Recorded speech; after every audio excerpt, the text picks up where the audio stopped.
Ready? Yep. Welcome back, everyone. This will be the second episode of our little reflection on economics. Give some advice to upcoming students or current students at UCSB for economics program. So the question we have right now is, how hard is the the major exactly? How hard is economics at UCSB? Because it is impacted. Mm-hmm. And before I go further, this is my housemate, Benji. Yeah. Hi again. Yeah. Thanks to him for saying yes to this crazy idea of mine. Yeah. And, also, I feel like we should have prefaced this maybe in the first video. Okay. There's kind of a big difference between, or not a big difference, econ major and econ accounting. Exactly. Yeah. So we'll touch lightly on that, I think. But I think just because we're econ majors, I think we have like a good amount of right to only speak about econ. Okay. And then econ accounting, I could just give reference to what my good friends have done and what they think of it. Yeah. It's actually funny because before I got to UCSB, econ accounting was kind of viewed as a lower thing. Maybe it's like for my mom or something. Mm-hmm. But when I got here, everyone was talking about how good it is. Mm-hmm. So it's kind of like the culture, it changes. Yeah, definitely. Yeah. Anyways, going into the question, how hard was econ for you exactly? So we can talk about getting into the major first. Yeah, so I didn't take Econ 1 or 2, which are the freshman courses, I guess, or freshman, like the preliminary courses before 10A.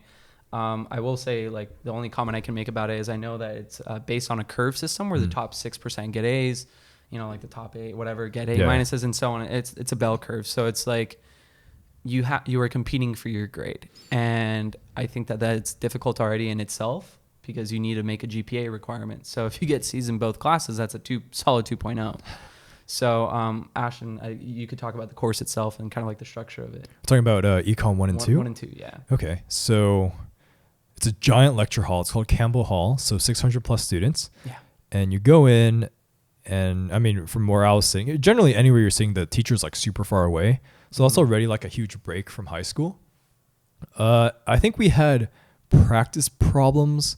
This will vary on professors. So your mileage may vary. Yeah. But we had online practice problems, and those are just like a couple problems due every week to kind of get you through the reading, get you through getting your juices going in terms of like economics. And then later on in the quarter, maybe like the third week or fourth week, you start getting these weekly quizzes, which are essentially midterms, and each of them is like a good part of your grade. And people stress out so hard about these. Freaked me out a lot too. I was saying in the earlier conversation that I didn't do as well as I wanted to. But in the end, it ended up working out. And so like not to panic if you just do badly on one quiz. Yeah. Yeah. But it's definitely like that break from high school where it's like homework doesn't really mean anything anymore. Yeah. It's just there for actually to get you to the test, to get you to the quizzes. Yeah. Yeah. And I think that's interesting because it's like homework's not a necessity, but like since homework was a necessity in high school, that was the only form of practice that we got. And I stressed earlier in the other video, like the importance of practice. And I think that still like super like resonates really well in the intro courses. So then we went into 10A, which is kind of known as like, it has a very negative connotation of a class. Like it's known as the weed out class, the toughest class you'll take. And that doesn't necessarily help how like tough it actually is because it's a difficult course. The professor just like, they don't tell you everything. They don't tell you anything that you don't need to know. They tell you everything, like the lectures are things that you should know, like whether or not it's constructed in a super like eloquent manner, I think is irrespective because I think we also, in the syllabus, it claims we need to be doing the reading. And I know no one does the reading. So if you do both of them together, like, it confused really well. 10A was just a stress. Like I was taking 10A and 109 together and I did horribly in 10A my first midterm. I got like a 44%. The good thing about that class is it's not curved, but the tests are still representative of how good everyone's doing in the class. If everyone does good on one test, the next test is going to be insane. And that's what happened with us. Midterm 1 was impossible and midterm 2 was much more relaxed. So, okay. Yeah. Actually, just to talk about the tests in general. So we have something called Gaucho Space, which is kind of like an online platform for everything class related. And you have, so say like you go into Gaucho Space and you have like Econ 1, you click on it and they'll have a bunch of resources saying, this is practice test. This is the old test for like the previous quarter. And then this is the old test for like 2 quarters ago and so on and so forth.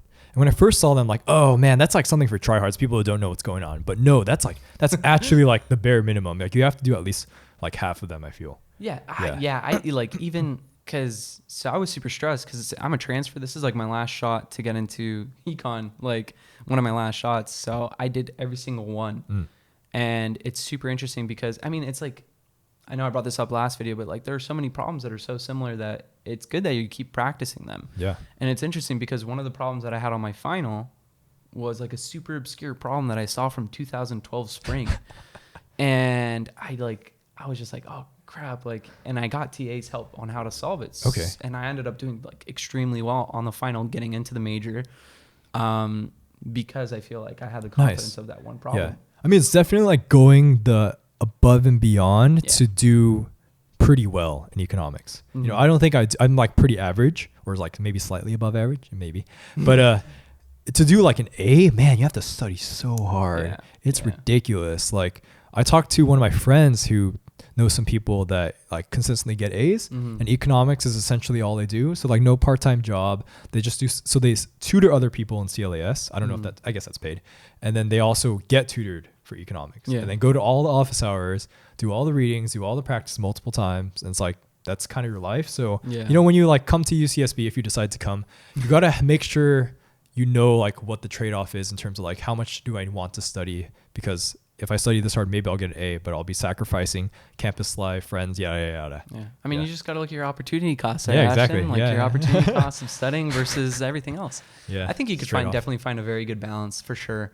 And I think that just like depends on the type of person you are. Yeah. Also, like for some people, it just clicks. It's possible. Yeah. It's definitely possible. I know some people, they were struggling so hard to get in the major. I'm like, maybe this is not for you. Yeah.